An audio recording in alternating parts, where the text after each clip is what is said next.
Assalamualaikum warahmatullahi wabarakatuh. Sabahul khair. Kaifa halukum? Alhamdulillah bi khair wa afiyah. Tayyib, hayya nabda dirasatana bi qiraati basmalah. Bismillahirrahmanirrahim. Al-yawm sanadrus al-maddah hiya maharatul kitabah an mawdu' yakni ashkalul hamzat wa muwaqi'uha. Lakin qabla an nadrus mawad al-yawm, hal antum tadhakkartum al-maddah usbu'ul madi? Ahsantum. Usbu'ul madi an nadrus hiya al-maddah al-farqu baina ta' mabsutah wa ta' marbutah. Mal farqu baina ta' mabsutah wa ta' marbutah? Hal antum tadhakkartum anhuma? Ahsantum. Ta' mabsutah hiya ta' manqutah bi nuqtatain tarsamu maftuhah wa tubqa ta' fil waqaf, yaitu ta' yang ditandai dengan dua titik di atas dan ditulis secara terbuka, dan apabila waqaf tetap dibaca ta'. Tsumma ma hiya ta' marbutah? Ta' marbutah hiya tursamu fi akhiril isim wa tulfadhuha 'inda al-wuquf 'alaiha. Ta' marbutah adalah ta' yang ditulis di akhir isim dan dibaca ha apabila waqaf. Tayyib. Al-an antum tadhakkartum anhuma? Tayyib. Al-an sanadrus al-maddah yakni ashkalul hamzat wa muwaqi'uha. Tayyib. Seperti yang sudah mahasiswa ketahui, apa itu hamzah dan alif? Apakah mahasiswa sudah bisa membedakan mana yang hamzah dan mana yang alif? Manakah bentuknya? Apakah ini hamzah? Apakah ini alif? Manakah yang hamzah? Tayyib, ahsantum. Hiya hamzah. Apa itu hamzah? Ma hiya hamzah? Hamzah adalah salah satu huruf hijaiyah yang berbunyi a ketika berharokat fathah, yang berbunyi i ketika berharokat kasrah, dan berbunyi u ketika berharokat dhammah. Bentuk hamzah menyerupai kepala ain dan terkadang memakai huruf lain sebagai tempatnya. Kemudian, bagaimana bentuk hamzah ketika ditopang dengan huruf lain? Di sini ada contohnya. Yang pertama ada hamzah yang berdiri sendiri, kemudian ada hamzah yang ditopang dengan alif, kemudian ada hamzah yang ditopang dengan ya, dan hamzah yang ditopang dengan wawu. Bentuk dari keempat ini bisa terletak di awal kata, tengah kata, maupun di akhir kata. Bagaimana cara penulisan hamzah di awal kata, di tengah kata, maupun di akhir kata? Hari ini kita akan mendiskusikan bagaimana cara penulisan hamzah di awal kata, tengah kata, maupun di akhir kata. Di sini kita akan mengurai satu persatu. Yang pertama adalah hamzah di awal kata. Huruf hamzah selalu ditulis dengan huruf alif, baik pada hamzah qotok maupun hamzah wasl. Perbedaannya adalah hamzah qotok selalu ditulis dengan hamzah di atas alif jika berharokat fathah dan dhammah, dan ditulis di bawah alif ketika berharokat kasrah. Sedangkan hamzah wasl selalu ditulis dengan alif saja tanpa ditambah dengan hamzah.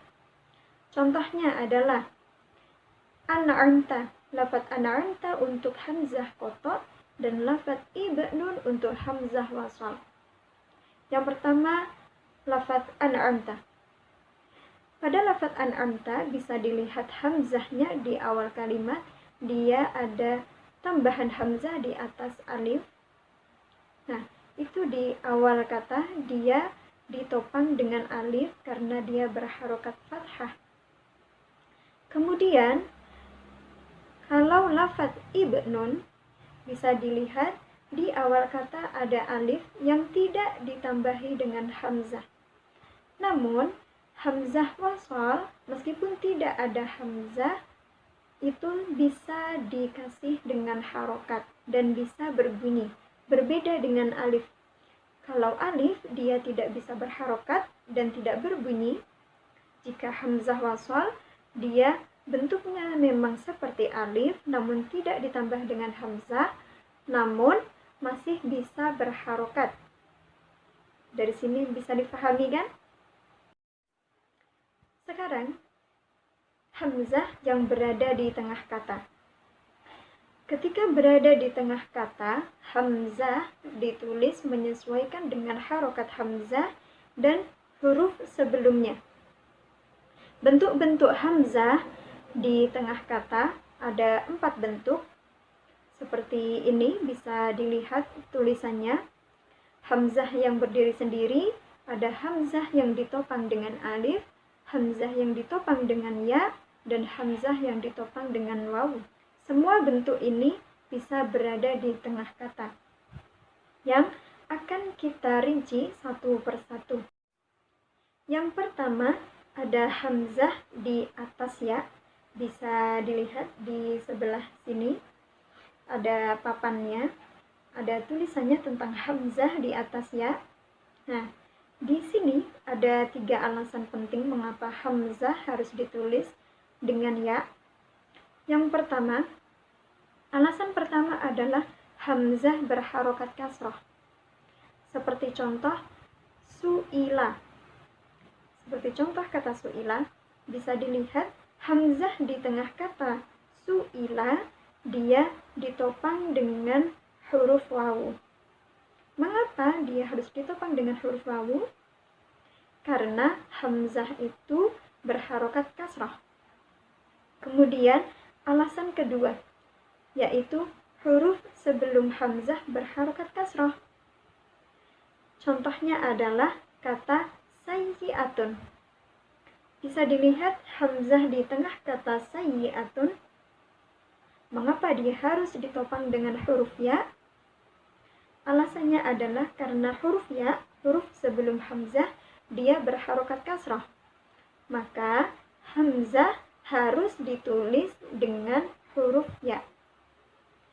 Alasan ketiga, karena hamzah berada setelah ya mat atau ya layyinah. Contohnya adalah bi'atun dan hay'atun. Yang pertama lafaz bi'atun. Mengapa hamzah di lafaz bi'atun harus ditopang dengan ya?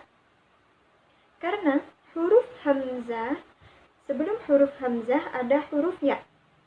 Dan ya di lafaz bi'atun ini adalah ya mat. Maka huruf hamzahnya harus ditulis dengan huruf ya. Kemudian lafaz hay'atun. Pada lafaz hay'atun, hamzahnya juga harus ditopang dengan huruf ya. Karena sebelum huruf hamzah ada ya layyinah. Begitu, sudah paham kan?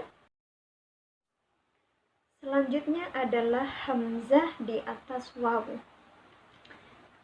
Huruf hamzah bisa ditulis di tengah kata menggunakan huruf wawu karena 3 alasan.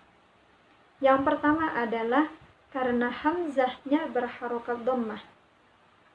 Bisa dilihat di contohnya, yaitu dengan lafaz ru'usun. Pada lafaz ru'usun diperhatikan huruf hamzah di tengah lafaz ru'usun itu dia ditopang dengan huruf wawu. Mengapa dia harus ditopang dengan huruf wawu?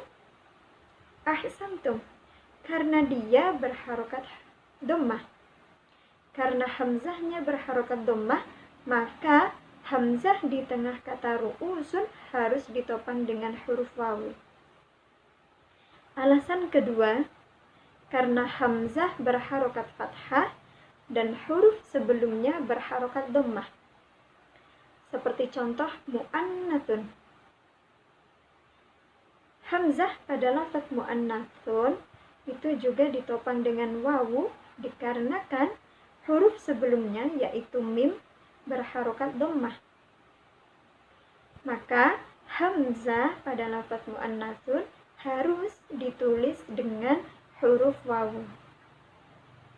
Alasan ketiga, karena hamzah berharokat sukun dan huruf sebelumnya berharokat dhammah. Seperti kata mu'minun. Pada lafaz mu'minun kita fokus ke hamzahnya yang ada di tengah kata mu'minun. Di situ hamzahnya ditopang juga dengan wawu dikarenakan huruf sebelumnya yaitu mim berharokat dhammah. Maka hamzahnya harus ditopang dengan wawu. Kemudian kita lanjut pada penulisan huruf hamzah yang ditopang dengan huruf alif. Mengapa huruf hamzah harus ditopang dengan alif ketika berada di tengah kata? Alasannya ada 3 juga. Yang pertama adalah karena hamzah tersebut berharokat fathah. Fathah identik dengan alif. Maka hamzah yang berada di tengah kata dan berharokat fathah harus ditulis dengan huruf alif. Contohnya adalah sa'ala. Pada lafaz sa'ala, kita perhatikan hamzah yang berada di tengah kata sa'ala, dia ditopang dengan alif karena hamzahnya berharokat fathah. Alasan kedua, karena hamzahnya berharokat sukun dan huruf sebelumnya berharokat fathah. Contohnya adalah ya'khudhu. Pada lafaz ya'khudhu, hamzahnya berharokat sukun dan huruf sebelumnya berharokat fathah. Maka hamzah di lafaz ya'khudhu harus ditulis dengan huruf alif. Alasan ketiga, karena hamzah yang dibaca mat, seperti lafaz Al-Quran. Pada lafaz Al-Quran, hamzah yaitu yang berbentuk alif, yaitu hamzah wasal, dia meskipun tidak ada hamzah, dia tetap bisa berharokat. Nah, mengapa hamzah di sini ditulis dengan alif saja? Karena dia dibaca panjang. Karena dia dibaca panjang, maka hamzah di sini harus ditulis dengan alif dan ditandai dengan huruf mat. Selanjutnya yaitu hamzah yang berdiri sendiri yang diletakkan di tengah kata.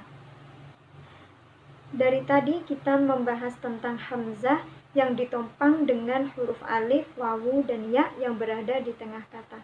Kemudian apakah bisa huruf hamzah berdiri sendiri di tengah kata? Tentu bisa. Alasannya adalah hamzah ditulis sendiri ketika hamzah berharokat fathah dan huruf sebelumnya berupa alif atau wawu mat. Contohnya adalah tasa'alu dan mamlu'atun. Pertama kita membahas pada lafaz tasa'alu.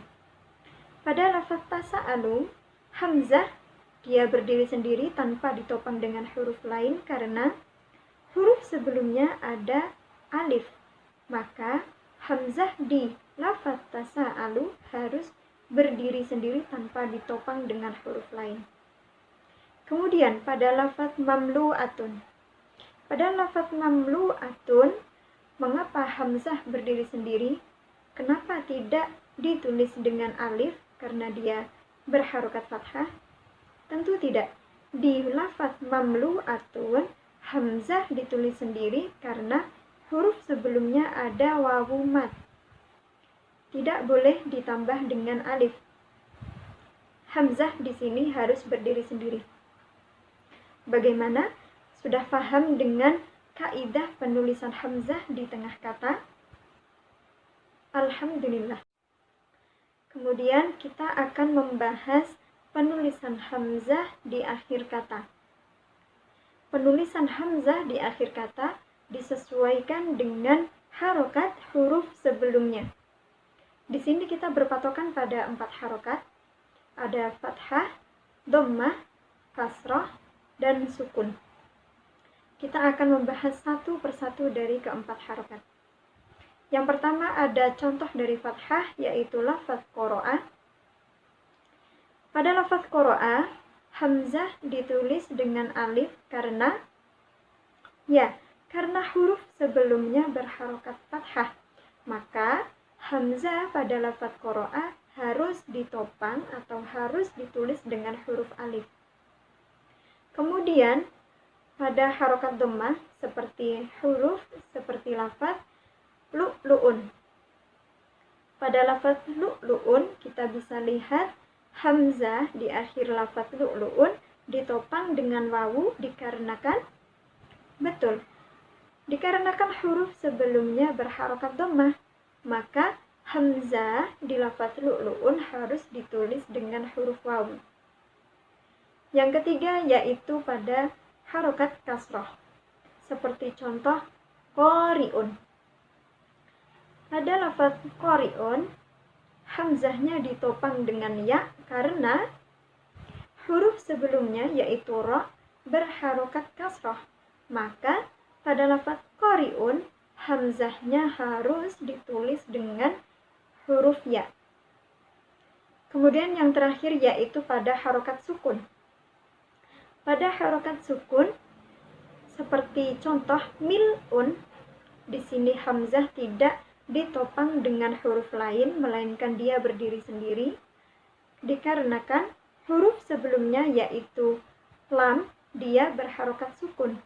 Maka hamzah pada lafaz mil'un, dia harus ditulis sendiri. Bagaimana? Sudah tahu kaidah penulisan hamzah di awal, tengah, maupun di akhir kata. Dari ketiga kaidah cara penulisan hamzah di awal, tengah, dan akhir kata, ada kaidah sendiri, ada tambahan sendiri, ada warning, bisa dilihat di sini. Di sini ada tambahan, ada pengecualian, ada kaidah sendiri, ada beberapa lafaz yang mempunyai kaidah sendiri tentang penulisan hamzah. Ada 3 alasan. Yang pertama yaitu apabila hamzah berharokat fathah ten atau disambungkan dengan alif tasniyah, maka huruf hamzah harus ditopang dengan huruf ya. Contohnya yaitu lafaz syai'un, syai'an, syai'ani. Pada lafaz syai'un, hamzahnya dia berdiri sendiri. Tapi apabila ditambahi dengan fathah ten, maka hamzahnya harus ditopang dengan ya dan ditambah dengan alif. Seperti lafaz syai'an, kita bisa lihat di sini, lafaz syai'annya hamzahnya ditopang dengan ya dan ditambahi dengan alif. Kemudian jika hamzahnya ditambahi dengan alif tasniyah seperti lafaz syai'ani, maka hamzahnya pun juga harus ditulis dengan huruf ya. Kemudian alasan kedua, apabila huruf sebelumnya tidak bisa disambungkan, maka harusnya alif ditulis sendiri. Seperti lafaz dau'un, dau'an, dau'ani. Pada lafaz dau'un, hamzahnya ditulis sendiri. Kemudian apabila hamzahnya diberi harokat fathah ten, maka hamzah tetap berdiri sendiri, namun alifnya berada di akhir kata atau setelah hamzah. Kemudian jika ditambah dengan alif tasniyah, maka hamzahnya tetap juga harus ditulis sendiri dan ditambahi dengan alif tasniyah setelah hamzah dan ditulis lagi, tambah lagi dengan nun tasniyah. Mengapa harus berdiri sendiri? Di sini karena Dau'un, wawu dan hamzah tidak bisa disambungkan. Mereka harus berdiri sendiri. Wawu dan hamzah tidak bisa disambungkan. Maka kalau berharokat fathah ten atau ditambah dengan alif tasniyah, penulisan hamzah tetap harus sendiri atau mandiri. Kemudian alasan ketiga adalah karena sebelum huruf hamzah ada alif. Seperti contoh ma'un dan bina'un. Bisa dilihat huruf sebelum huruf hamzah ada huruf alif. Maka hamzah di lafaz ma'un harus berdiri sendiri. Tidak boleh ditopang dengan wawu atau ditopang dengan alif meskipun dengan alasan harokat hamzah. Bagaimana? Kaidah dari penulisan hamzah sudah bisa difahami? Tayyib. Sekarang kita akan berdiskusi, kita akan mengkritisi tentang satu lafaz yang akan kita kritisi tentang kaidah penulisan, tentang penulisan dari satu lafaz, yaitu lafaz mi'atun. Tentu para mahasiswa sudah tidak asing lagi dengan lafaz ini. Kemudian, dari mana hal aneh apa yang ada di lafaz mi'atun? Ada yang sadar? Ahsantum. Ada lafaz alif di tengah lafaz mi'atun. Mengapa ada huruf alif di tengah lafaz mi'atun? Bukankah seharusnya alif ini ditiadakan? Di sini, hal ini berkaitan dengan ilmu qiraat. Kita flashback ke sejarah masa dulu. Imam Abu Ja'far membaca kata mi'ah dengan bacaan miyah. Hamzah dirubah total dengan ya. Sedangkan Imam Hamzah melafazkan kata mi'ah dengan kata miyah, namun ketika wakof saja. Jika lafaz mi'ah dibaca dengan miyah, mengapa tidak langsung ditulis dengan huruf ya? Mengapa harus ditulis dengan hamzah dan ditambahi dengan alif? Hari ini ada alasannya, karena dalam tulisan ini, dalam tulisan mi'ah, ada perbedaan bacaan. Imam Asim yang biasa kita baca sehari-hari, membacanya dengan mi'ah secara jelas. Untuk menggabungkan dua cara baca antara mi'ah dan miyah, para sahabat kala itu dengan kecerdasannya merumuskan bagaimana caranya satu kata dapat memberi pengertian dua bacaan. Andai para sahabat menulis demikian atau demikian, niscaya akan dipahami bahwa Al-Quran turun hanya dalam satu bahasa. Jika alasannya seperti itu, kemudian mengapa huruf yang menjadi pembedanya adalah alif? Mengapa tidak wawu atau ya? Nah, di sini memakai alif karena dengan alasan huruf setelah alif adalah hamzah yang berharokat fathah. Fathah identik dengan alif. Maka aliflah yang menjadi pilihan para sahabat. Lalu, mengapa para sahabat mengedepankan penulisan mi'ah daripada miyah?